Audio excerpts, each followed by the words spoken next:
And welcome back to Sunday Square Off and our Arizona Author Show. I'm talking with Jenn McKinlay, New York Times best-selling author. She's written more than 40 books. When we ended the last segment, we hit your dry spell. You were coming out of the dry spell. I mean, was that a time, was there ever a time when you thought, you know what, maybe this just isn't going to work?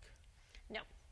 Why not? Because by the time I had finally published, I had a rejection file that was about an inch thick, and I was going to prove everyone wrong. So I just kept going. I had a new idea and a new idea and another idea. I wasn't going to quit. And here you are today. You've got these genre books. Is that a fair way to describe them? Absolutely. These three different kind of categories. And is this something that just now becomes, I don't want to use this term, but it's not production line, but there's a demand to produce these every certain number of months? I'm sure there are some people who look at my books that way. I've had a couple of tough reviews. But they're not, because for me, I try to write the best book every book. That's how you keep moving, and that's why your publisher buys you, and that's why your readers love you, because you throw them the next unexpected book, hopefully. That's the goal. So for me, when I was starting writing, I knew there was two paths. One is you write that amazing bestseller. The other is that you rack up real estate so that people can't escape you. Knowing that writing that main bestseller, the odds were not great, I went with the real estate.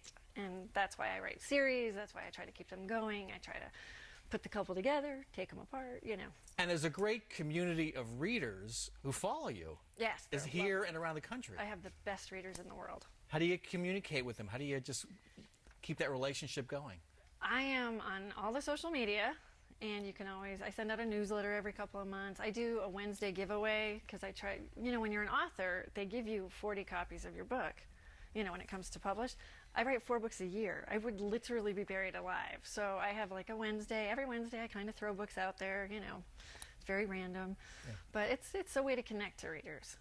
And so you pointed out there are authors who write that great American novel and are never heard from again, and you see their book on the remainder shelves, and you go, well, whatever happened to? Yeah. Have you totally set that aside? Do you have any desire to do that, or are you just happy where you are right now? I'm never happy. I mean, I'm happy. I'm thrilled that this is my life, but there's always another story, you know, and as a writer, and I've traveled with writers, you know, say we do a road trip to the Grand Canyon. If we're all mystery writers, all of us are thinking how we're going to off somebody at the Grand Canyon. I mean, it's a bizarre club to be in.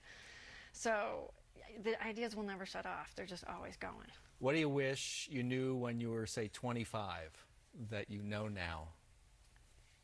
That it really is the journey, that the journey never ends, that if you keep working at your dream every single day, it is totally possible. It absolutely will happen, but you can't quit. And you are a great example of that. Jenn McKinlay, thanks so much for joining us. Thank you for having me.